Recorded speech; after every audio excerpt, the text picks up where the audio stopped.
Good afternoon, Free Enterprise fans, and welcome to today's race between dustygriff and EizanTayama. My name is Baka Shinobi, and I am joined by Kobahi. How are you doing today, Kobahi? I'm doing good. Looking forward to a great race, which, as you can see on the screen, is already going to be a spicy one with Tella as our starting character. Oh yeah, with those objectives, defeat the boss of the waterfall, can conquer the vanilla crystal sword altar, and raise the big whale. We're gonna find a darkness crystal. We are absolutely required to do that because while we need to complete 3 of the 4 objectives, 2 of them require the darkness crystal, so there is no escaping that. What there might be escape from is a D machine grind, depending on where that legend sword and adamant show up. Yeah, depending on how quickly they can get access to the moon or not, may depend on if we get a grind. I mean, we have the character set up for it. A couple ethers, maybe some mages to boost up. We'll see how it goes. Yep, though. I'm curious who the second character is going to be, because Tella can do some stuff after ordeals, but before ordeals, you're usually hoping for recall, cast virus. No recall, I don't need the 4th fatal again. You can't hit any of the bosses with that. That is very true. Maybe something like even a Sid we might see someone pick up just to get through that early game and get them through ordeals, get all those spells, and then throw to the wayside later on when you don't really need them.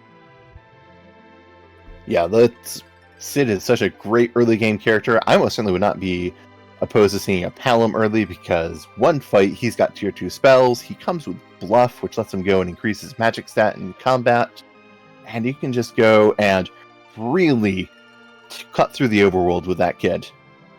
Yeah, I feel like Palom has pretty much been the staple everybody wants this character besides Tella in these flag sets. He's just so powerful with getting Quake early, getting tier 2 spells after almost one boss fight, and just being able to destroy the late game once you get him some levels. Yeah, he is definitely a shining star of this flag set, and Sid's been another shining star, at least of the early game. Good for early game, and if things don't go as how you expect, late game he can transition to either being a chemist, or he can go and be an anchor with a curse ring, or even a dwarf axe if you keep him low enough levels. I mean, I guess the secondary thing we're going to have to figure out, I mean, they will have access to a D-Machine grind, so if they can't get the items for the 1200 HP strats, or find an Edward for, some Eddie madness, I mean, we could see a fair share of challenges, but... Yeah, that Crystal Sword, whoever's at that Crystal Sword altar could define a lot of what the runners are going to be dealing with if for whatever reason they're not able to go and get the Legend Sword and adamant, which is entirely reasonable because it could be at that Crystal Sword altar for the other half, so you're going to have to fight it one way or another. And that Crystal Sword altar has something very rude, like, say, Dark Knight Cecil would be pretty mean because that's a very high attack spot. Antlion's pretty rude. But I think we're going to start getting some mystery solved as our runners are getting started now. Let's see. Oh, that is a Cecil. That is not what you want to see as the second character. Go team ordeals. Oh my. Well, speaking of, forging the crystal. Well, we're pretty much an adamant away from having to go and either fight the Crystal Sword altar or not, which could change a lot of things. Not surprisingly, neither Dusty or Eizan are taking that Cecil. Unless you have really good equipment and access to 2 of them, runners usually won't be picking him up. Yeah, that is because we have the vanilla agility flag on, where, in the vanilla game, agility calculations are based off of Cecil's agility, because, well, he's always in your party. In Free Enterprise, we make it so that it's, by default, the middle character's agility. But if you have vanilla agility on and you have a Cecil, he will be your anchor regardless of your party. Yeah, it looks like Dusty's immediately checking who this waterfall boss is. With just Tella, I see a Lunar Sparkle and an immediate reset. Couldn't want some more firepower there. I'm kind of surprised he didn't go and wait to see exactly who it is, or who that boss was, because then you could go and decide, alright, do I need to go and have a very strict anchoring setup because it's Wyvern? Or is it someone like Plague and I can get through this in other ways? Yeah, but on the other note, we do see our runners doing some looting. Tella does make this a little nicer. You know, you can go in the back of these caves and exit out if you really choose. Looks like Eizan's not quite doing that. Wanted to do even more looting. Well, Dusty's going ahead and hitting that Damsine castle, which actually had most of its treasure chests in the bottom. Yeah, and they pulled and Dusty pulled an Evelyn bow out of the bottom, so very nice thing to go and see if you can go and get a person to use it. Kain can't use it, but Kain can use a variety of other weapons, which makes him pretty handy in the early game. Yeah, most of the swords you can find, the axes, any spears. He's a pretty solid character, and if you want one melee character, he's not a terrible choice. If you have a weapon for him. Yeah, he's not as strong as Sid in the early game, but he's much stronger than Sid in the late game after some levels. And notably, much faster as well, which can be very beneficial. But we do see Eizan just going through the entire watery pass, going to go and full loot this place. While Dusty is now going into the frontal water pass. We'll see if he follows Eizan on the full loot, or if he goes and just does a front room check. Dusty even... It looks like he sees Yang and just turns around. I believe Dusty has expressed exactly how likely he is to take a Yang later in the seed. Ooh. Eizan in the very back of the waterfall finds a black sword. If, for whatever reason, you are incredibly dedicated to taking that Cecil, that black sword will be, well, it is Dark Knight Cecil's best weapon with an attack power of 30, and giving +5 to all of his physical attack stats. We see Dusty coming into the capital. He does give us a peek at the character in the bed, so we do see that there is a Rudia available should they get the Sand Ruby. He also finds Kamikazes and those ever so useful Thor Rages.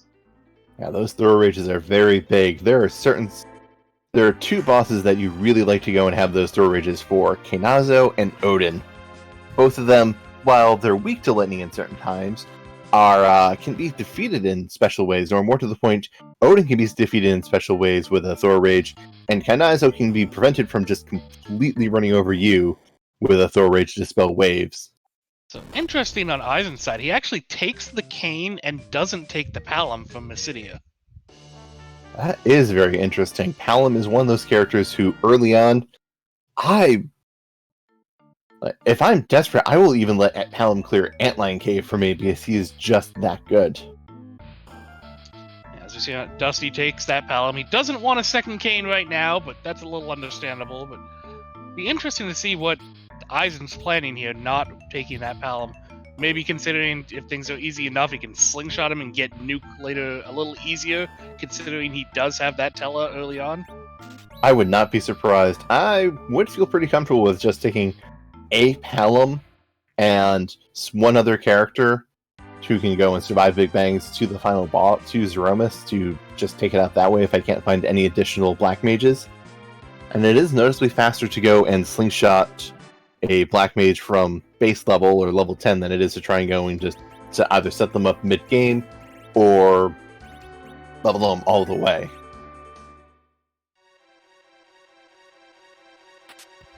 It looks like Dusty's going to give us a first look into, I guess, a key item dungeon here. Going to be looting up this cave as well, but the Antlion Cave, Kain with an Ice Brand, and, Tella and a Palom just there. This shouldn't be too much of an issue. Agreed. Ice Brand is a pretty strong weapon for Kain. He's going to be able to do some reasonable damage. Though I imagine some strength boosting gear would be very helpful, like that headband Dusty just picked up. Just speak it into existence, Baga. Let me go and speak into the existence, the Alt Gauntlet, because we want that. And, well, I don't know if we want it here, but I don't know of any other better places to get it at the moment. Yeah, Alt Gauntlet definitely can be interesting in some spots. There's a Poison Axe if they really want to give that to Kain. If you need to kill some ogres, that'll help, but otherwise, I think the Ice Brand is going to be kept on. Poison Axe might have higher attack power, but is dramatically lower accuracy at, I believe, base 60%. Very, not exactly the optimal weapon to use. No, definitely not. I mean, if you want to put your Kain in the middle slot for an accuracy boost for now, it can be useful. It looks like we do have a Dark Elf here. This should be fairly simple fight here. 1000 HP max, gonna transform after 400 damage or something. Something about like that, and Kain flew into the air to go and use his jump, while we're going and seeing the Ice 3s and Ice 2s come out, and does do meaningful damage to these characters who have 100 and 340 HP, but otherwise, yeah, those are some pretty weak spells for that many spells coming out. Man, watching Tella bonk for 76 with a power staff is actually quite entertaining. Ooh. Okay, Dusty is going in, and I thought for a second he used his rod as an item on Palom. No, just going through a Cure 2 to make sure that Palom stays up, because Dusty is invested in getting this Palom some levels, getting them some early experience, and getting Palom online. Yeah, he's even throwing the stop on Tella. The Dark Elf, when it transforms, kind of loses its boss bit and is pretty much weak to any status effect you really want to give it, so... Yeah. Pretty handy there. Very nice to be able to go and say, no, stop taking action. Yeah, stop for now. Thank you. Oh my. Ooh. Well, we have underground access. That is the magma key. This is... Alright, this is actually really rude, because Darkness Crystals are Go mode. The only places Darkness Crystal can be are overworlds or gated by the magma key, because you have to go and have it somewhere on Earth. Yes, you can have a chain going further into there, but now after the Iron Lion Cave, the entire world is open. Where do you go first? And do you go and take some random checks just to see if you can luck out and beat your opponent to that Darkness Crystal? Yeah, I mean, at this point, I think you just go ahead, take your freebies, take your shop checks, look for everything you might need, and then kind of go on from there. This also lets you do at least a, I guess, Yang 1 to go for Sheila 1 before you go to Fabul at all, to kind of alleviate a possible trip there. Yeah, you can go and cut down on tricks. The most rude thing would be if the Fabul defense itself gives you the pan, because that's the only thing that doesn't end up saving you time.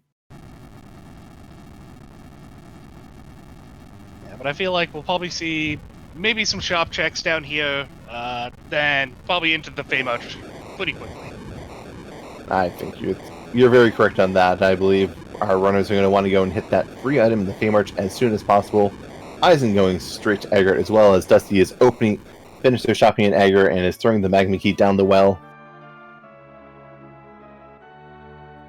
I honestly didn't see, but I noticed Eizan has a Soma drop in his inventory. That's actually going to be really nice for this Tella if it comes to a grind too, as that gives him a multiple of 25 for his mana. Yeah, that Soma drop, it's nice to cast Medio. It's even nicer to be able to cast 4 weeks to full mana bar for Tella. Ether 2s frequently go and heal all of Tella's MP, so if you can throw 1 or 2 Ether 2s in a fight and get 6 to 9, maybe even 12 D machines out of that, you can go and get a lot of value out of just a few mana restoring items, which is very helpful. Dusty making the very common play of saving before he comes into the Feymarch cave and doing some looting. There is 1 trap chest in here, so if you find it, you can then reset and loot everything else that you want. Looks like he's just going to loot the first floor, doesn't find it, and is just going to continue on. It looks like that path to Feymarch get hit with T-Spars pretty hard. Only 60% of the chests are filled, but it's not an even distribution by location. So it looks like the trap chest was one of the 2 chests off in the bottom left corner on the 3rd floor. Well, let's see what our freebie gets us. It is, a rat tail. That seems so mean when you get a magma key to get underground. And so vanilla as well. Is the rat tail going to go and be extra vanilla? Ooh, that is a shop that, if you want mage defense, you have both the Aegis Shield and the Rune Ring there. Could be important depending on who the bosses are, but I don't know if we're going to see any bosses that would force our runners to purchase either of those items. Unlike that, the item shop is a little bit of a disappointment with only Odin here. Not really what our runners are going to go for. I doubt we'll see much Rydia unless we get a Sand Ruby. Actually, we could. If we get the Sand Ruby, that is a mage that we can slingshot to nuke. Yes, and that is usually the most reasonable way to get Rydia to nuke. And Dusty is checking this Rubicant Sprite to see which boss it is, I believe. Yeah, looks like it is the Element, not Ruby, so some good information there. Probably a little bit of an easier fight, too, as you can keep it in the Mylon phase, which only melees, and kind of reflect kill it if you really want to. Yeah, and it does count as undead. Wizard hats will go and give you undead resistance, so you will probably not die to a punch if you have enough HP, but it's going to be pretty hard to go and get that set up. You have the Paladin Cecil with crystal armor that also has undead resistance, and Paladin Cecil is much easier to boost up to high defense to the point those punches are really not doing much. Yeah, but we're not going to see any of those fights yet. We do see both runners making that eventual Sheila 1 play here. I'm going to guess we're going to be returning to Fabul, back to the overworld after this point, and getting some more of those overworld easier checks done. That probably ordeals to get this Tella online. Yeah, I agree. I think unless we find the Adamant, we're definitely going to be seeing our runners go and do ordeals to get Tella ready to go. It looks like Dusty is choosing to go and do some more looting and shopping, going down to Tamra, and Eizan is joining him as well. Yeah, so these runners are actually mirroring each other pretty well. A little different looting at the very beginning, but I don't know. So we're going to get some value. Ooh, there we go. I believe that was an obstetrician? I believe you're correct. As to what an obstetrician is, I'm not certain. And Eizan finding in the armor shop the very important purse string, minus 15 to all stats, one of the most sought after items on this seed. Kobahi, why is minus 15 to all stats actually something we want? Well, the problem is in this game, agility is a very interesting stat, which is black magic in its own way. But runners want the ability to be able to manipulate that agility to basically give them better chances in fights, slowing down bosses and speeding up their other characters. And it's very important to do that. That dwarf axe that Eizan picked up, another tool that's used for manipulating agility, though it's also used to back row glitch Kane. So Kane will now be doing full damage from the back row on Eizan's side. I do not believe Dusty went and checked that weapon shop, so Dusty does not have that option open to him.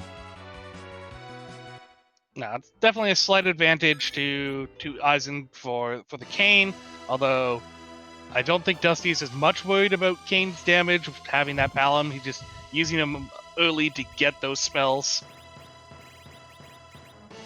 Yeah, just...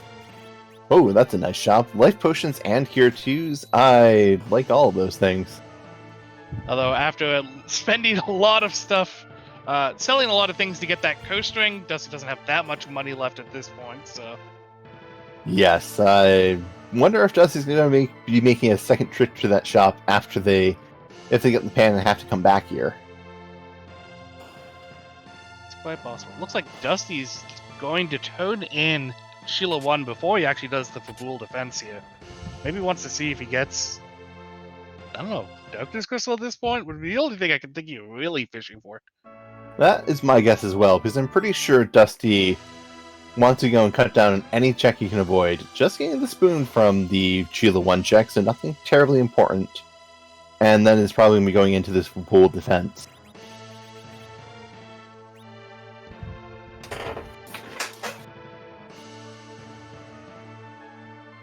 Both are runners in the Fabul defense now. We'll see who is attacking the castle of Fabul today. Ooh.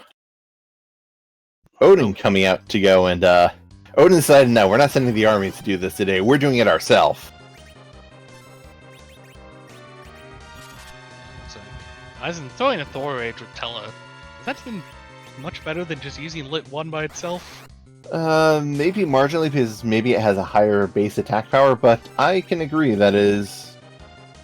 well, Dusty's going to feel good because he does have 10 Thor Rages of his own as well.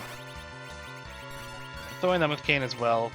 Using the one level 2 spell he has with Palom, well, it looks like that's doing about as much as the Thor Rage. Yep, and this Intensican comes out and takes down Tella, but Kane was in the air and was safe from the attack. Definitely a good play to get Kane in the air, though, to avoid that. Looks like Dusty's finished off Odin here. Another jump here, if Eizan can get it off, should probably take care of him on this side. Dodges the Zentatsuken again. Odin returns the favor by dodging the jump. Ooh, but we do receive the Twin Harp here from the King of Fabul, so... we may see some music in the future. I feel like Ordeals is still going to be the next play, but... yeah, or Twin Harp is in the future. It's Fun note from Zima Zone 2, when Eisen was in the round of 12 race against myself and Invenerable, he came in first place because he checked Twin Harp over both of us going up to the moon. I wouldn't be surprised to see Eisen go and throw a gamble on that again. Yeah, I mean, it's definitely something that you might want to do if you think, I have to do something to get an advantage in this race. I mean, he knows he's against Dusty, who has been quite the player in the Free Enterprise community for a while now. Yes, Dusty was the winner of the World Series of Free Enterprise back in, what was it, almost 2 years ago at this point? A year and a half? Definitely a very strong runner, and has just been a constant staple of competitive events, consistently hitting top 12 in a lot of things. And we find the Sid. Yeah, I mean, with having picked up Kane at this point, he doesn't pick up the Sid, so... I mean, if we'd seen him before Kane, that might have been a pickup, but at this point, we don't really want to have another physical person just kind of weighing down our body. Yeah, I think Dusty really wants... Dusty has the room to go and take 2 level 10 or lower characters and slingshot them. They'll probably want to go and take those characters. Meanwhile, Eisen is checking Mount Hobbs, finding another Palom, letting them join the party, and we're going to see this looks to be the Alt Gauntlet that Eisen... Do you really want that Palom? That looks like a no, unfortunately. And I do not blame Eisen, because that is 5 fights pulled from the random encounter table in the nearby area, and you don't want to take 5 fights you don't have to take. Also, I don't know why I never realized, but Mom Bomb is not immune to fire. Apparently, bombs in this game are not fire elemental, they're just explosion elemental. Still, it's easy to go and guess that because they are pretty hot-headed. Yeah, but either way, we do see Bomb at the first vote of this Mount Ordeals. Wow, it just slipped my mind. But a little bit of an annoying fight just because it does have that extra HP added on so that it does get to this explode phase. Although it looks like it's getting there and a Gaia drum is being used, so goodbye, Bob. Bombs away! Oh, no.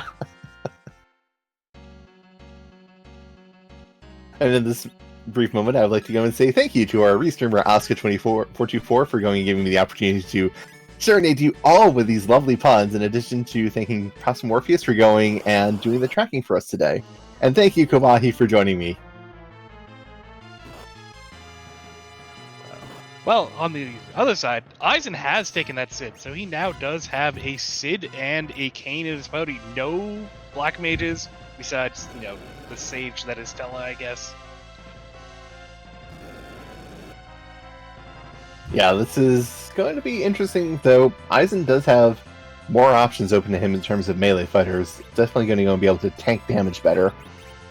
While dustygriff is finding the D-Lunars in the back attack spot, and Tella and the team is getting pretty beat up. Kirachu's coming out from the team just to keep them going a bit longer.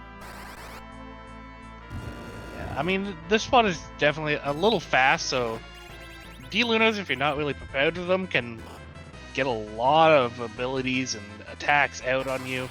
It looks like he's going to be throwing a Grimoire here. Gets Ramu, which isn't the greatest, but it's going to do some damage. Who did he throw the Grimoire with? I think it was Kane, was it not? I could have sworn it was Tella, but maybe I'm just missing something. Either way, the D-Lunars are down. Either he threw it with Tella and he used it from the grave, or he threw it with Kane. I'm pretty sure it was Kane, but... Okay. Tasking for me, it was Kane. For some reason I thought Tella had gotten queued up to throw something. But maybe he had 2 Grimoires and had both of them throwing 1. There is a possibility. Either way, he makes it through the D-Lunar fight. Gonna get his possible key item. See what it is here. It is the package. Well, there's another character option. What character are you looking for, to be entirely honest? I mean, yes, another Black Mage would be nice, but until you find that darkness crystal, I think you're pretty good on characters. Yeah, I think the only thing that may have potential is possibly a Rosa. We haven't seen a white mage yet, if you really want a white mage, but I mean, it's quite possible that we just never see what's there. Yeah, I am a firm member of Team White Mage is optional. I mean, especially if you have one or two black mages, that's enough to, just do damage and get through stuff. Yeah, Ogopogo's a bit annoying, but it's fine. I'm now on Team Demist at Kaipo Inn. Yeah. With darkness. Oh. That's what team I'm on now. Not even going for Demist at package with Hook and Rattail having darkness, huh? No. They can have the Hook earlier and just get hope. But false hope. You want the hope to be the first step on the road to disappointment, huh? Definitely. Either way, Dusty makes it through the Ashra fight in the mirror. Ashra, it's probably nice to see Ashra there, as that can be a tricky fight in some other spots if you don't have a proper setup. Here, only having, just under 1,000 health. Not too much of an issue. Whereas on Eizan's side, we see some lunar frogs. And also a telefrog, but whatever. Yep, that is...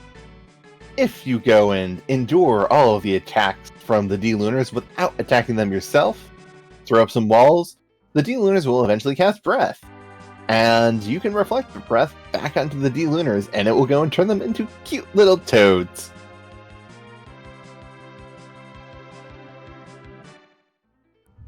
Looks like Dusty's going to be making the Baron in play here. Looking for another character, hopefully another easy couple fights for another key item check.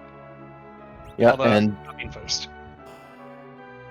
Dusty does not have the information that Eizan has that the Alt Gauntlet is on Mount Hob, so does not. Eizan knows they don't have to worry about Alt Gauntlet showing up anywhere rude. Dusty might go and have that in the back of his mind for some time. Yeah, if he sees a blue robe somewhere that hasn't checked the mountain, he may get a little spook. Looks like we have the Kaipo Inn guards here, and an Edward that will probably go to the tower in the city.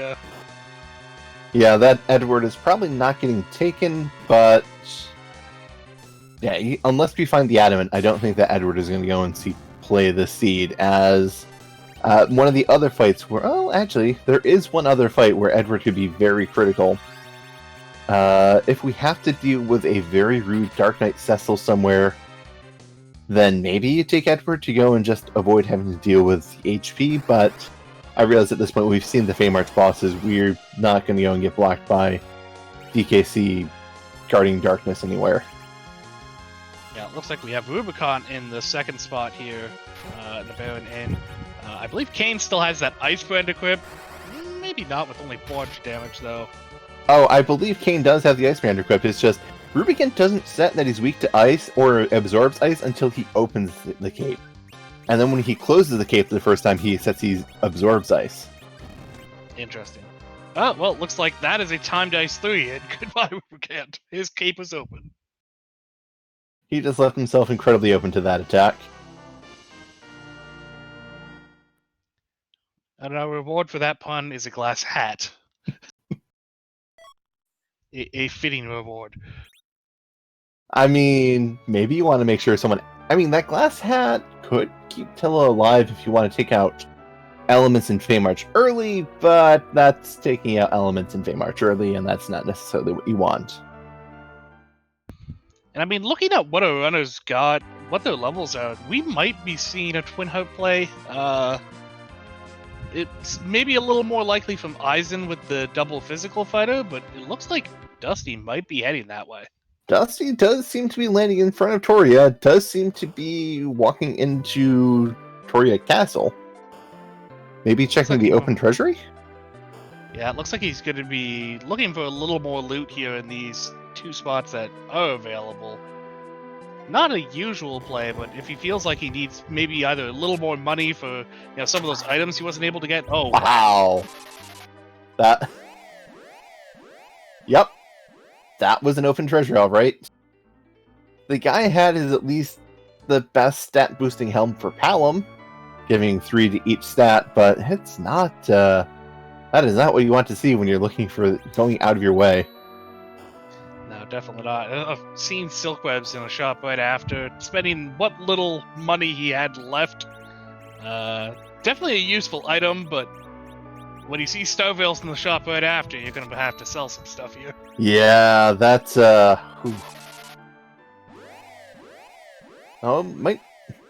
Depending on the strategies we end up employing against Threemus, we might come back to that shop, because there are ways of killing Threemus with, not very high-level characters that involve Starveils and reflecting nukes from Zeromus. There's a lot of things about the Zeromus fight that are going to be talked about, but one of them is you can trigger hit. Zeromus will only cast magic damage, and you can go and make magic damage less of an issue depending on how you go and set up your party, either with good HP or with Edward, who can actually hide from the only attack Zeromus does, Big Bang. Yeah, looks like Dusty is throwing that glass helm on Kane, as Kane's going to be pretty much all of his damage in this cave. The boss spot here has quite a decent magic defense, so his other characters are going to be nowhere near as useful, just going to be trying to keep the Kane up and make his way through if he can.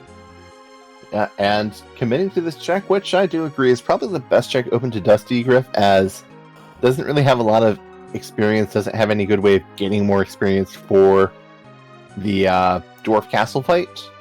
And their party is not exceptionally strong, not exceptionally weak, but could be worse. Ooh, that ninja hat could be pretty handy, though. Yeah, I mean, some stat boosting or, money boosting. Either way, it's useful. Ooh, it looks like Eizan getting trolled by the regular Chocobo. Gonna be having to come back in here. Yeah. And meanwhile, we see the Dark Elf is going and getting ready to put down Dusty's team, sending them into just an awkward position of waiting for someone else to help them. But maybe they'll get some help from Edward and Troya.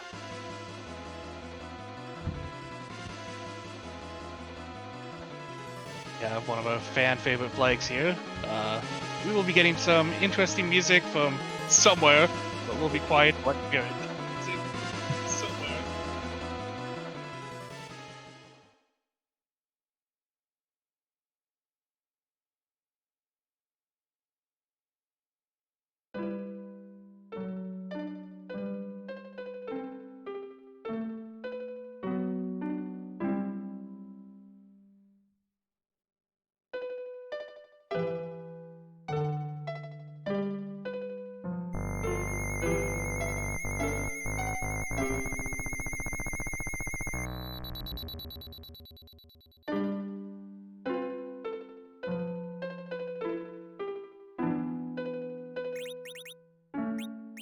And that is music I do not recognize, so maybe at some point one of our runners will check that harp and show us exactly what that song is, but Dusty is going preparing themselves to go into this fight.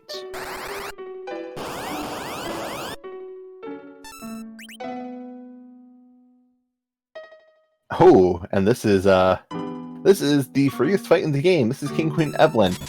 Not going to be a real issue, as this boss will take a few attacks and decide, you know what, that's enough for today, goodbye.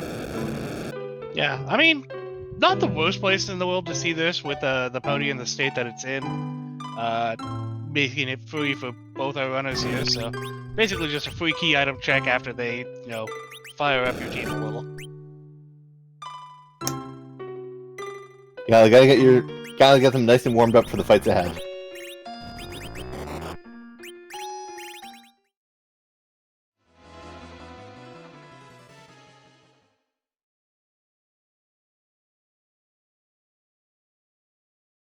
But there they go. King going in, dying off. And fun fact, the Queen doesn't actually have a script for going in specifically dying off, but when the king is dead, she will automatically die next with her next action, regardless if it's at this phase or earlier in the fight. And our reward for that harrowing fight is Well, we know that the runners are going to be in pretty even footing. Neither runner's going to like this because they know that they could have done this a little sooner after skipping Baron in. Wait, did Eizan do Baron in? I don't know. Either way, this is... We're in go mode! We are now in the position to grind our characters up to Threemus levels, or more to the point, up to the levels to defeat the Crystal Altar, and then go to Threemus. Dusty doesn't know that there's a Palom waiting for him on Mount Hobbs behind the Alt Gauntlet. Eizan, I'm pretty sure, knows about that. Well, does know about that second Palom, but is not necessarily going to be terribly interested in them. They do, however, have the first Palom available to them. Yeah, definitely. I mean, I feel like Dusty's probably going to at least check the Moon character here to see if it's another character worth boosting up. And then we'll see what he decides to fill his party with afterwards if he goes for that grind. Yeah, Dusty doesn't have great character options. You could go and... You could slingshot a Yang, and you could go and slingshot... Edward? Yang and second Kane, maybe? I don't know. Yeah, He has that Poison Axe. Yeah, that's... dustygriff is really hoping that this Moon character is someone worth taking, I'm guessing.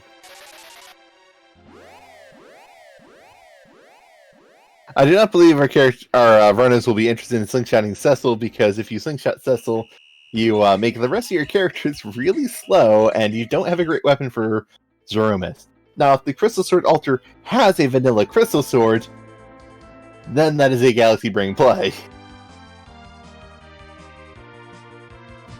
Yeah, our runners are definitely in an interesting situation here with the characters they have available. The Soma drops on the Moon. I don't think Dusty actually found the one that Eizan found earlier.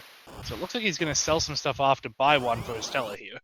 Yeah, that is pretty important. Eizan is seeing who this boss is. It's Ogopogo. That's a boss who's not going to be fast now. Will probably be a lot faster when you can put the character in the top slot and say, nuke Ogopogo. It's super effective. Yeah, it looks like he's going to be trying to fight it here. Like, its melees aren't doing much. All you have to really worry about is the wave that comes out. Sid doing 700 damage. Yeah, this bot doesn't have that much HP. It's going to go down pretty quickly. It's just going to be kind of annoying. We see another Kane on the Moon. So there are 3 mages in this seed. One is in Dusty's party and not in Eizan's party. One is in Mount Hobbs, guarded by the Alt Gauntlet. And the last one is in the bed in Kaipo, which requires a Sandra Bee. We could go and check that package to see if it's another caster, but I have a strong feeling Dusty is not that invested. Yeah, I'm not sure which play. I don't know what play I would make at this point. I think I'd probably just fill my party with Canes and just go for it. I would me. Have we seen Cure 3s anywhere? That is a good point. We do not have access to good healing. I know we've seen Cure 2s, but I know we haven't checked Dwarf Castle yet either. So that could be there. They could be sitting in Eblon without a hook. Yeah, and Dusty is going to Mount Hobbs to check the character. We'll see what they do here. Oh, did he save before he went up? I don't know when Dusty last saved, to be entirely honest. Because he might see this, be like, he didn't even, stop for a second there. Yeah. There's a problem. You're in my party. This is going to be an alt gauntlet. He's probably not going to care. He just wants that. Nope, never mind. I was wrong. He's resetting back to where is the question. I think that's before he went up to the Moon. I believe so. I mean, at least the big whale is there. He's heading right back. Maybe he just wants to organize his party a little differently here. Yeah, putting Tella in the center. Putting Palom on the top here. Got a cursed ring. Interesting. Yeah, So it looks like he just wants to slow down this alt gauntlet a bit, be able to get these viruses off with Palom. He does want that second Palom. Yeah, maybe he's not going to go and take the Palom right away, but we'll take him at the Tower of Wishes, so he doesn't have to even worry about killing off Palom to slingshot. Oh, that is a good point. Yeah, you could send him to the tower. I couldn't tell which option he picked. I'm guessing he went and took them. Yeah, there he is in the party. But he's immediately killing him off. Yep. So doesn't want to take that extra trip to the tower, but will pick him up here. Decides it is worth it to fight this alt gauntlet for the second Black Mage. Yeah, I guess if you have two Black Mages, you really don't need to worry about any other characters. And then it's pretty safe to just simply go from there. Like, I mean, it's possible he can do this, grind up, even give Tella the levels, and then pick up that level 1 Cecil for an agility anchor? You could do that. You could pick up the level 1 Cecil and kill them off in your D Machine grind so you can have a relative agility 1 party, but not worry about, is someone going to skip turns? Do I have to not take in you won't have to go Cursoring Tella to take him out of the middle. You could do that.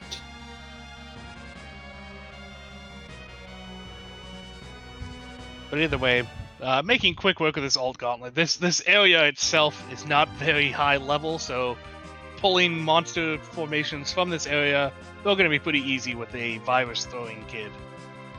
Yeah, to answer questions from chat, you are correct. You do need to have all 5 characters in your party before you can turn on the slingshot, so would need to go and pick up a 5th character. Eizan is going into Dwarf Castle, going to check the shops, might be checking for Cure 3s, and finds them. Finds Cure 3s and Vampires, so if you want to do 1200 HP strats, that's technically an option. Yeah, so we do have everything available. Little low on money still with all the looting we've gotten, but I don't think we've gotten that many high value items with all the looting we've done. But... No, T-Pro has been pretty stingy today, it seems. Eizan just able to buy 10 Cure 3s. That might be very important, though. Eizan does know that Ogopogo is off the table. Ooh, and Palom. Not killing all these enemies with a virus. That definitely...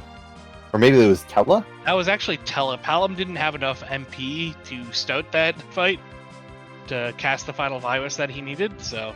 Makes sense. That was a coastering Tella virus. Yeah, that is definitely not a lot, but Dusty has a second Palom. We're getting set up, so I'm curious what Dusty's going to take for a 5th character. Dusty might be taking that Yang, perhaps? That is quite the possibility. That Yang would give him another decent physical fighter, maybe hoping that might give him an edge for the Crystal Altar. Though he is heading to Mysidia, he never actually talked to that Yang. Yep, so not going to have that option. So maybe the Cecil for agility? No, not looking at him right now. I think Dusty saw the... Oh, no. Saw that... I think Dusty forgot that they didn't go and talk to them, so they're still at Watery Pass. That is quite possible. At this point, yeah, he's taking another look, but I think that may be the case. He never talked to that Yang, never sent them to the tower. Whereas we do see Eizan picking up Yang right here. We'll see, does he pick up? Yeah, he also picks up the Palom. So he's going to have 1 Black Mage and a whole bunch of physical fighters in his mode. That is... He does have Cure 3, so that's a lot less of a scary Z fight, and doesn't have to go through the Alt Gauntlet. And Dusty is going back to the Watery Pass, is going to pick up that Yang there. Looks like none of our, like, even, he was willing to go through the Alt Gauntlet for a Palom, but not willing to check the package for another character here. Yeah, I guess that's a bridge too far for our runners. Yeah, there's a Soma drop used on Tella in Dusty's party. Up to that 100 H, or that 100 MP, very helpful for going and getting that 4 weeks out for the grind. Very nice to go and see. And Dusty is going and landing in front of Baron, this is how we go and grind D machines on these flags because we have the special can't run flag on. This was supposed to go, and it looks like we're having some slight technical difficulties on Eizen's side, so we'll be getting that back as soon as possible.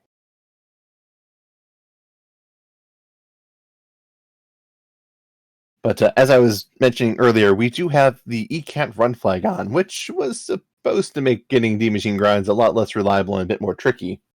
And then we learned how incredibly enterprising our community is, and they really showed off, thanks to the efforts of Simbu and Twisted Flax, that no, you can totally go and find D machine fights if you know how to read encounter seeds. So I believe the data was provided by Simbu, and Twisted Flax put it into a chart to show you if you go and take X number of steps in front of Baron, you will go and find some encounters, and after you take some number of encounters, we're going to go and see where we are. And once we get to a certain point on the encounter seed, we will go into the giant, turn off encounters, go into the giant, walk to either the save room or the elements room, turn back on encounters, and then our next fight should be the D machine fight. Just goes to show, you take away easy grinds from people, they'll find a way.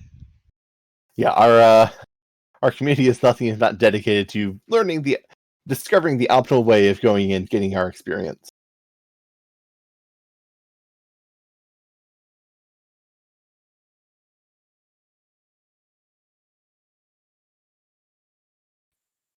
Looks like we are getting Eisen back here in just a second. Yeah, just small technical issues, Twitch going and having some slight errors, but we'll get this back as soon as we can. While dustygriff looks like they have completed their manipulation, is going into the giant to start their grind.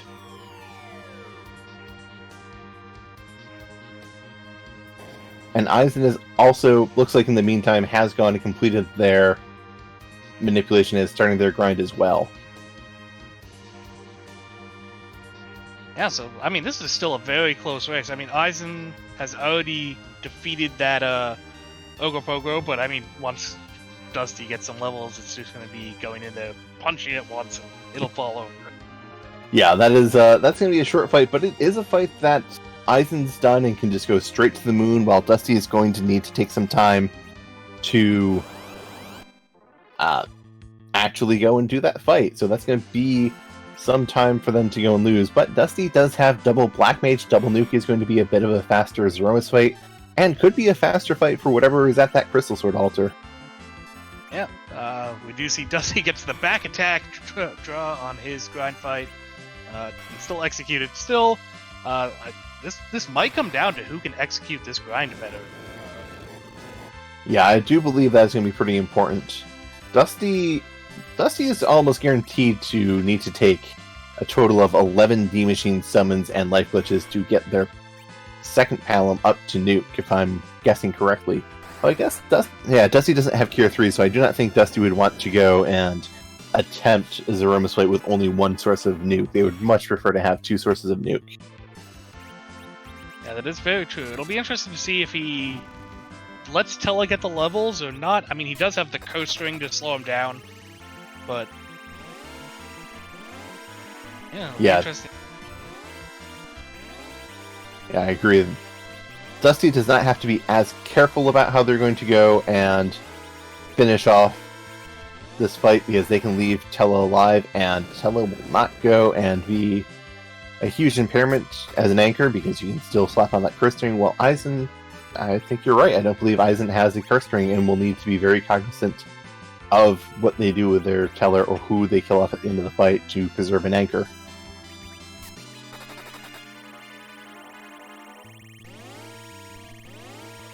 Yeah, well, we have both our characters in the grind here. You know, every one of these D machines is a ton of experience.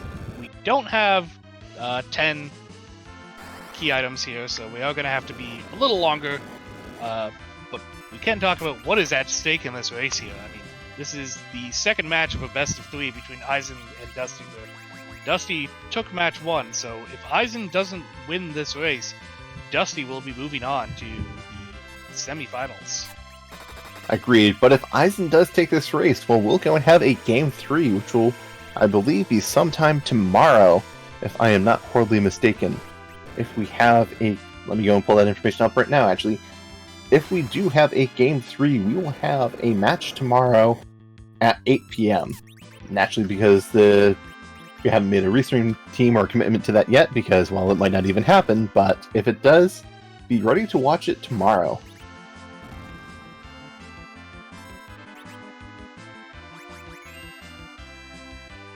But another reason why we see these runners going and throwing life potions is because the life spell will go and hit enemies. It can hit them.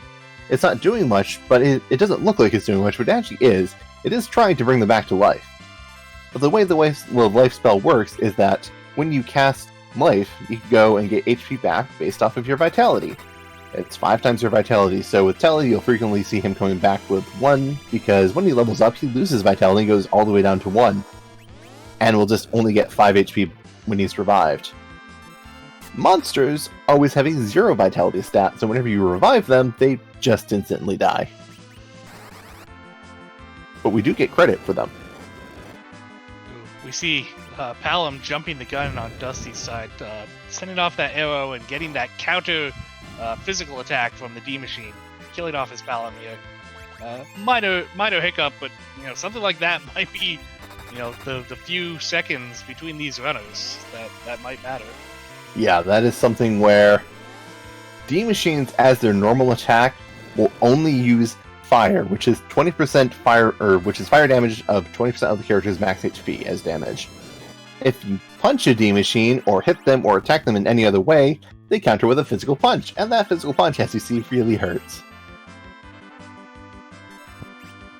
Yeah, looks like Dusty might just be going ahead and leaving that Palom on the ground and continuing his grind, giving up any chance for some double lives here, but I believe he was pretty consistently getting off singles anyways. Yeah, and looks to be taking the time to go and use a Gear 3 on Tella to go and just heal up the party from those fires to just get back into this and getting back around to Palom and using the rod to summon another D Machine. Also, those 2 ethers, rather... Always love to only see that we're not wasting any potency of the ether, but I'm pretty sure Dusty wouldn't have minded another 1 or 2 points of MP, so it'd go up to 100 instead of 99. I mean, yeah, those ethers can be a little tricky. But I mean, with both of our runners, they're still making pretty quick work of this grind. Let's think ahead. What could be something mean still in that crystal sword altar? What is something you would not want to see there? I was going to say DKC, then I remember right, Young is in this party. Young is going to go and have lots of HP after this, so I don't think we're going to go and be worried about DKC.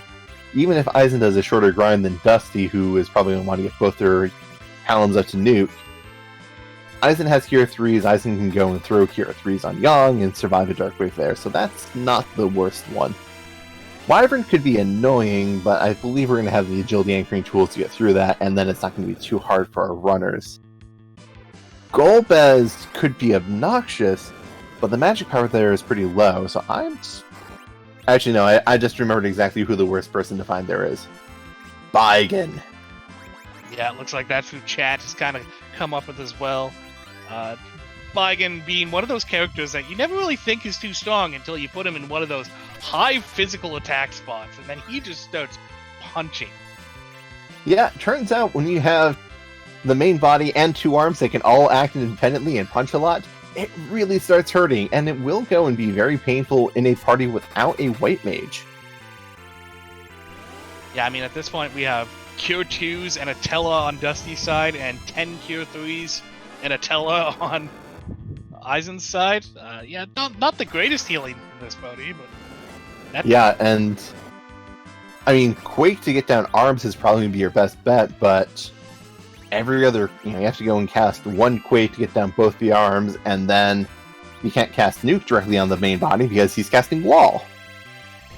Yeah, I mean, the other issue that Eizan's going to run into is... If he wants to get into this Romus fight and use these physical fighters, like... He doesn't have Bacchus lines. Like, he's going to be relying on Tella to get Berserks off. Yeah, that is very awkward. If Eizan wants to use these physical fighters for much of anything outside of a fight or their special power and jump commands, Tal's gonna have to devote a lot of turns, and Tal's not gonna be getting turns very quickly, I'm guessing. Unless maybe Eizan anchors with Sid. Yeah, I mean, it's possible he may try for a strategy with, getting a couple of bazooks off, getting some damage off. Once that first black hole goes off, he might just try and finish it off with reflected nukes. Yeah, that's gonna be awkward. Also, I'm noticing is these runners have been in there for a while, but I do see that Dusty is going in weakening the Searcher. Dusty appears to be finishing their grind first.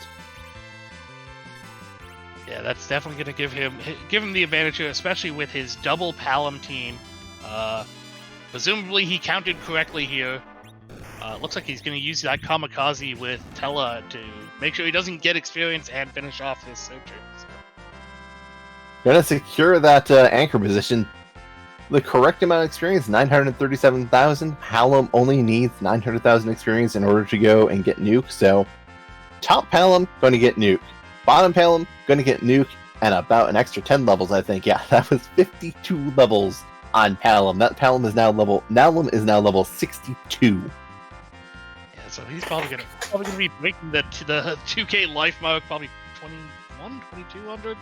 I think we're gonna see a 2400 HP Palom, at least. Now, Dusty. 2500. That's yeah, an extra 10 levels on Palom goes and brings him up to level 50 Rosa HP. Yeah, that is quite the tanky nuke kid there. And thanks to all those extra stats, he's gonna go and he's gonna be pretty good at dodging magic damage rolls, I'm guessing.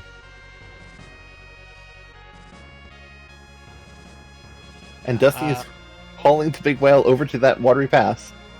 I was wondering where he was going for a second, but yes, he still does have to take care of this Ogopogo here.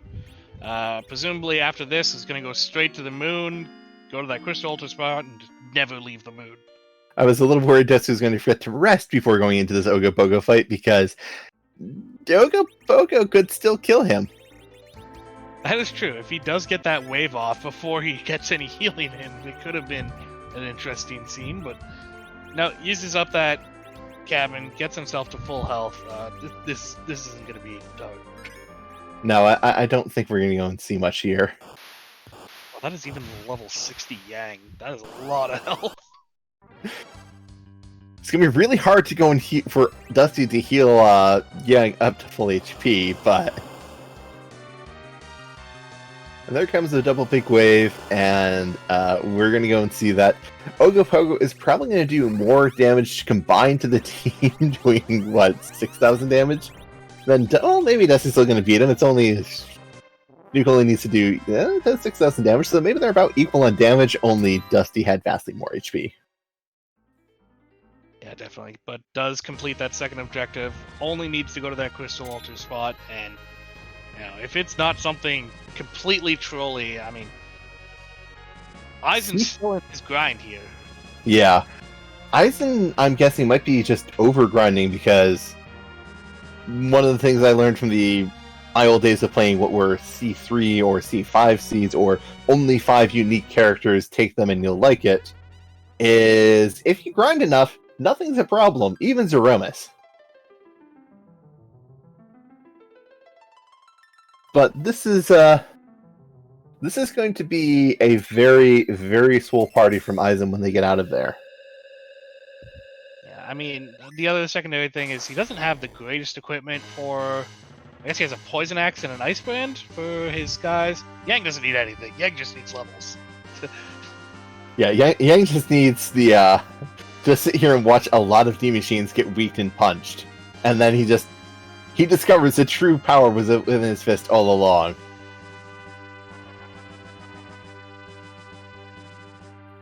Yeah, Dusty quickly descending this lunar subterranean, going to be making his way straight to that crystal altar.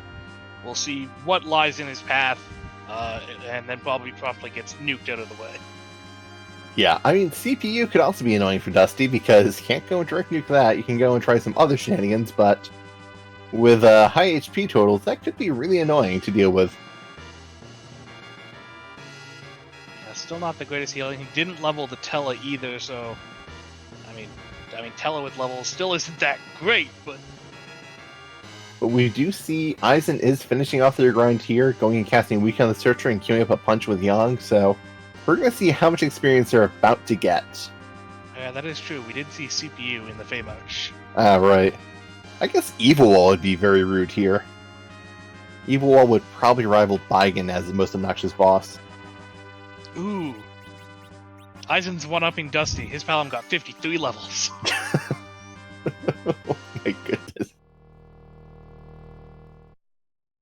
So yeah, Dusty had the very efficient grind, and Palom did go and get a lot of experience. But, hey. Oh, it is Golbez. And now Dusty is resetting back and going to go and cast, I believe, Size and Piggy on his party. Because, well, why would you do that, Kobahi? Well, luckily, if you have status effects on your characters, the hold... Is it hold gas? Hold... Yep, it's hold gas. Hold gas from Golbez will actually miss you because status effects work on a priority system in Final Fantasy IV, and if you have one that's, further on the priority, you will not get actually affected by other ones, and hold gas is pretty low on the priority here. So he's going to be able to get off, preemptive Star Veils to reflect spells back at this Golbez. Which, that's really important when Golbez is slinging spells and doing damage, though the spot does have very low magic power. Might not be that important. Also, if Yang lives, Yang has a Fire Claw. Oh my goodness, yes. Because Golbez is weak to both fire and holy damage. Looks like... I'm not sure where Eizan's heading at this point, but... Maybe Eizan saw that the curse ring was for sale in the shop? Oh, no, they have one that's on Yang, so... I don't... My guess would be he might be going to spend the rest of his money on more Cure 3s. Maybe. But that's about the only thing I can think of at this point. Yeah, they do have that curse ring there, all set on that front. Taking the change rod off their Tella to give any small amount of boost to Palom. Yeah, it looks like he is going to be heading off somewhere in this airship, so my guess would be somewhere underground. My guess would be more Cure 3s to allow this party to get through Threemus. Yeah, and Golbez trolling Dusty pretty good, going in, taking out the entire team except for Kane and Tella, who are probably the two weakest characters on this team. And keeping Palom down, so not really throwing a bone to Dusty at all, going and just keeping up the punishment. But I mean, he does have that one wall off, so he should be able to recover this. Hopefully getting the Star Veil off on... Nope. Getting trolled a little. The same cycle again. Lit 3, Fire 2, then Virus on Palom. Yeah, I mean, the problem is here, like, his magic is so low that he's not really getting too much damage onto Golbez just from these reflected spells. Yeah. Hoping Star Veil off. Ah, there we go. Didn't Virus nail him this time, so... Yeah, it looks like we're going to go and Dusty's going to start getting through this fight on the back of the level 62 Palom.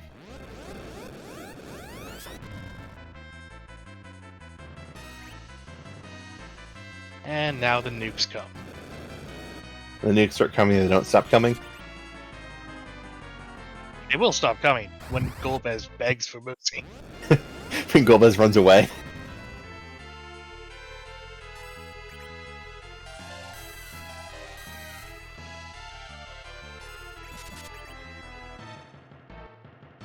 But Eizan is done with their grind, is ready, and is going to be heading down to the Lunar Subterrane, fully healed up their party as well. Didn't need to go and do that Watery Pass fight because they already took them, or boss of the waterfall, but Dusty has finished Golbez, and is now going to be getting their crystal, and I expect heading straight to Threemus, maybe reordering their party slightly. Yeah, it's possible that he does that. Ooh, gets a white spear for his cane. I mean, that's actually going to be really good for Eizan. True, it's true. That is a good weapon for Eizan, though. That's a rather friendly reward for this location. But yeah, I mean, Eizan will definitely be happy with that, but he probably won't be happy with the fact that Dusty's going to be making it to this Romus fight quite a bit before him at this point, with a double nuke Black Mage. Yeah, that is that double nuke team is definitely going to go and have not much trouble with Zeromus, I'm guessing.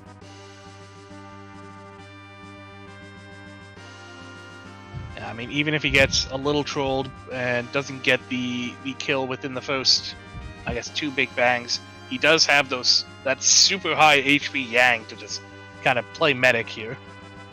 Yeah, that super high HP Yang can go and take 2 big bangs, throw a life potion on Tella, and let Tella cast Cure 4 on him to keep surviving. Dusty, not even... did he save right after... I believe he did save. I think. Not taking the closer save, at least. No. He still has his pony piggied and sized here for the walk. So we'll be able to see the exact moment when you get full healed for the Zeromus fight, because you do get full healed for the Zeromus fight. But I do believe we have something else to talk about for that Zeromus fight.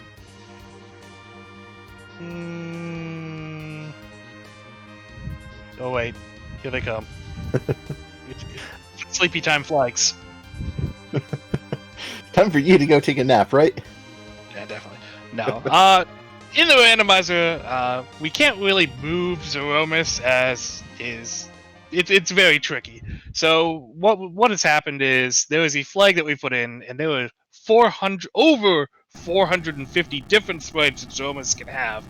So in the community, there is a question that we do like to ask when we get to this fight.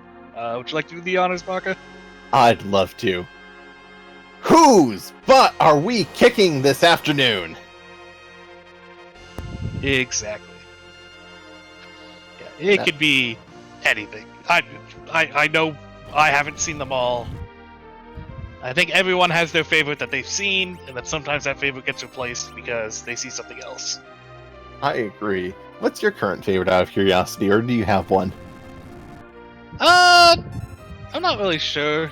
I like seeing a variety, so I don't want to always see the same one over and over, but... That sounds entirely fair. And that's something I can get behind, as we're now seeing which true form we're getting today.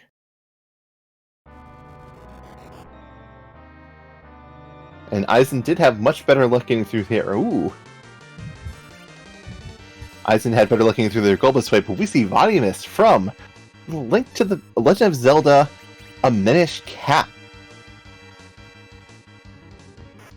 Yeah, I don't think I've actually seen this one before, but that is a pretty interesting sprite. Body is a pretty interesting boss. He's one of the few times the final boss of a Zelda game is not Ganon.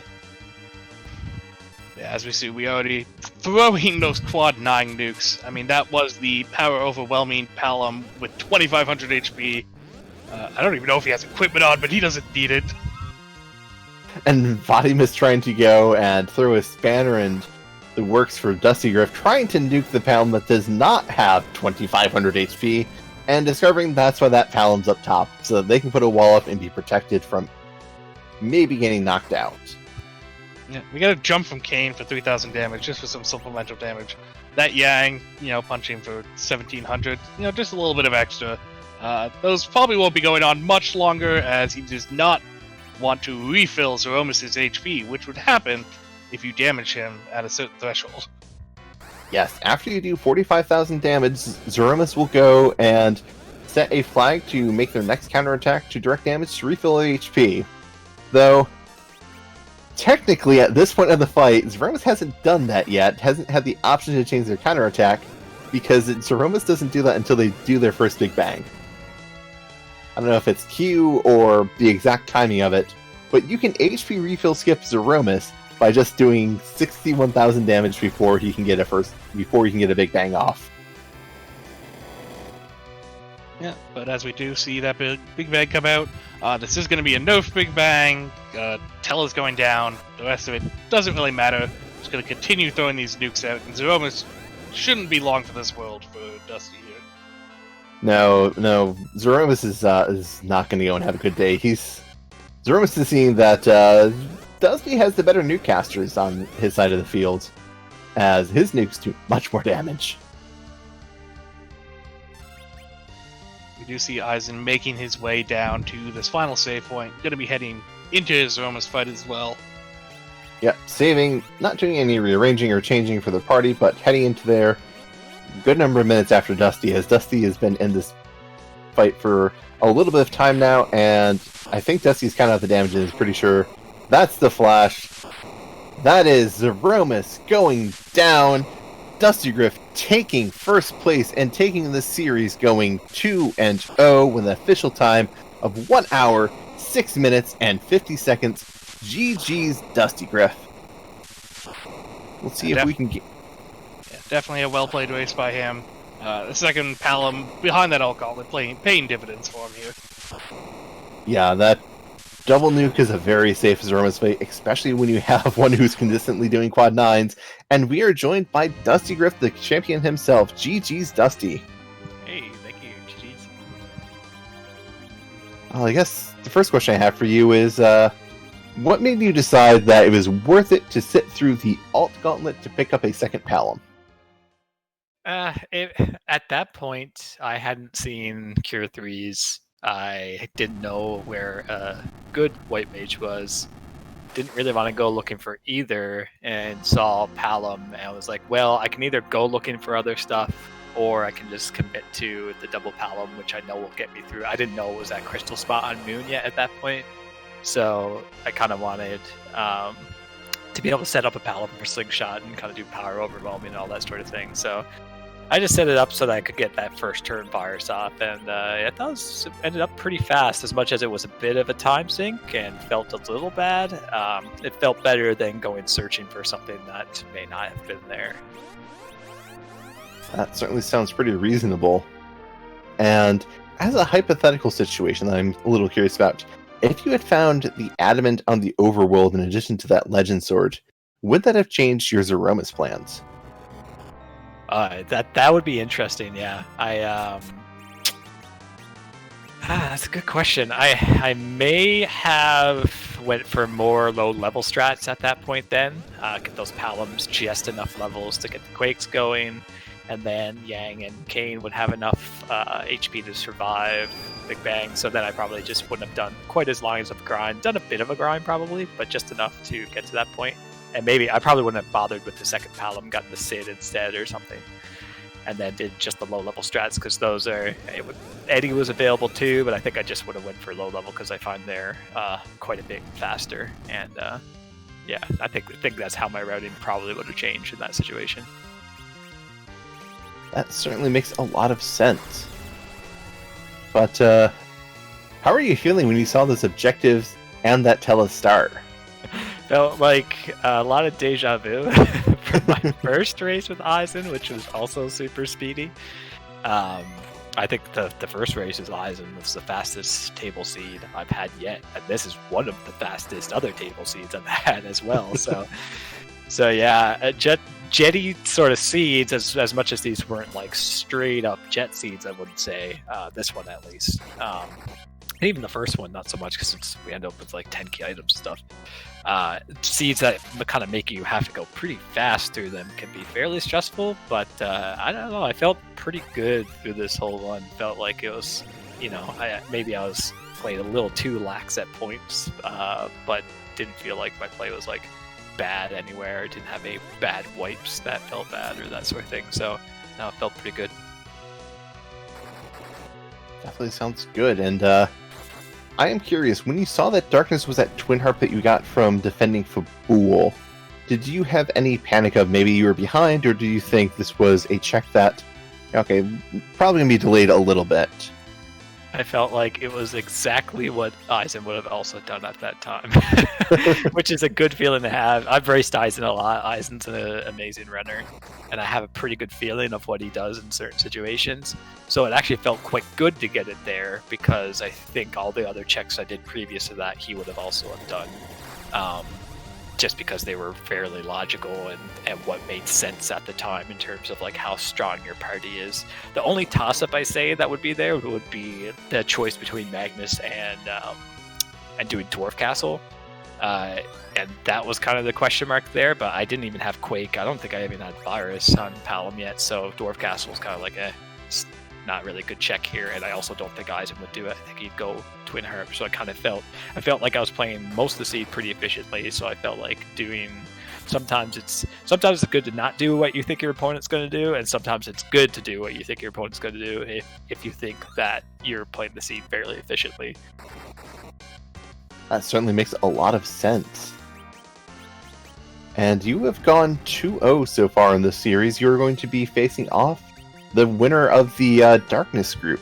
How are you feeling about facing off against the runner who went 2-0 against Penguinator Pancraz? Terrified. I mean, I'm scared at any situation really in this tournament. I think I've played pretty well so far. I'm pretty happy with how things have gone, but Pancraz has played incredibly well too. So it would have been scary facing off either one of Penguinator or Pancraz. But yeah, seeing some of the stuff Pancraz has been doing in his matches and how clean he plays, it's just incredible. So it's going to be really interesting. I'm not sure how my play is going to change, whether it be that I do more gambles than I normally would or something, but we shall see as time moves on. Yeah. Sounds like we're going to have a very exciting semifinals then. Kobahi, do you have any questions for Dusty? I was just trying to think. I hope going forward you see less Telo starts. You know what? I'm not sure anymore. Because I kind of want to try different stuff in these seeds. I really I've done some seeds with kind of cool low-level strats that, Zilch and Dia and a lot of others have done all the work on, and I'm just kind of playing copycat on it. But I know a lot of people can do D-Machine's grinds better than I can, even though they kind of work out pretty well for me sometimes. So I'm really not sure what I want to see moving forward. I would like to see some more variety, because I think I've done a D-Machine grind every single match I've had so far, except for maybe one versus Inven. That certainly makes a lot of sense. Well, congratulations on your advancement to the next stage of this tournament. GG's on a well-done race today. And do you have any final thoughts for today? Well, thank you all for restreaming and commentating this race. Appreciate it. And big time GG's to Eisen. Super fun series, and all the best to him. Sounds good. Thank you very much, Dusty, and see you next week. Thanks, folks. Yeah, see you next week. And while we're interviewing Dusty, we do go and have Eisen finishing the seed with an official time of 1 hour, 13 minutes, and 47 seconds, and we are joined by Eisen. GG, Eisen. Thanks. Can you hear me? Yes, now we can hear you. I wasn't seeing you light up for a second. So, what were your thoughts when you saw this opening character and the objectives of this seed? Not again. That's very fair. You also had a very fast race against Dusty in round 1 as well, correct? Yes. That I can certainly see not wanting to go and race Dusty in a contest of efficiency, because he's very strong on that side, it seems. Oh yeah. I didn't want to do a straight up, fast race against him, because I like making gambles, and know he's better at execution than I am. So, definitely a fair position to have. How were you feeling after you'd gone and cleared most of the overworld and found darkness at Twin Harp? I was hoping he didn't do that, but then I was disappointed. It was a free boss, so I was like, well, there's nothing that would have stopped him here. So I was like, well, if he got it, I'm lost. And then I also made a mistake on the D-Machine grind too. I didn't take calculation, Palom was being slingshotted. So Ah. Okay, we thought that you were. I know that on a no white mage Z fight, I will go and take some extra experience just to go and make that fight a bit smoother. But that does make a fair amount of sense. So is there any thought process into you took a more fighter reliant team? You didn't really feel like going through that alt gauntlet for a second Palom. Were you any thoughts why you did that, or why you decided not to go for the Palom? no, I was just kind of hoping for a white mage, and then I looked around for Cure 3s, and that's when I decided just to go with one Palom and a Berserk Yang, pretty much. But it turns out, I used my last Star Veil against Golbez, so I couldn't reflect anything anyways. Oh. That White Spear turned up at a good time. Yeah, it definitely gave you a way better option than Kane than I believe a Ice Brand at the time, possibly. But Yes. Well, this unfortunately does end your run in the Threemus zone, but getting knocked out by dustygriff in the quarterfinals is certainly not a bad place to stop. How are you feeling about the tournament overall and your run in it? I felt pretty good. I mean, I got further than I expected to. Did a lot better than I did in the gauntlet, so I'm good where I finished. So That's definitely a good feeling to have, at least. I can definitely understand going and feeling good about where you place in this tournament. Any final thoughts then for this seed, or anything else for Free Enterprise at the moment? no, I'm good. I'm just going to take a break for a while now. This is a long couple of months. That does sound entirely reasonable. I will probably be joining you on that break as well. Well then, GG's on your match, and thank you for joining us today. Thanks. Have a good one. You too.